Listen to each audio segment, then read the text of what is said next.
فینیتو. روزی روزگاری در فینیتو مردم غرق نعمت و امکانات بودندی. کجا با این عجله میروندی؟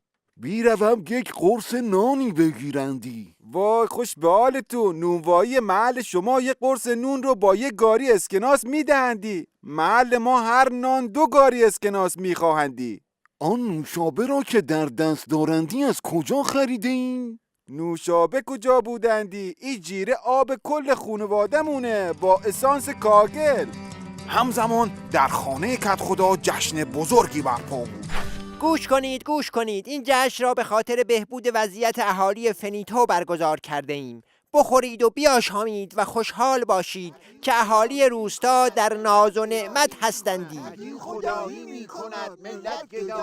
قال برو ببین چه خبر است، نکند خوشی زیر دل اهالی زده.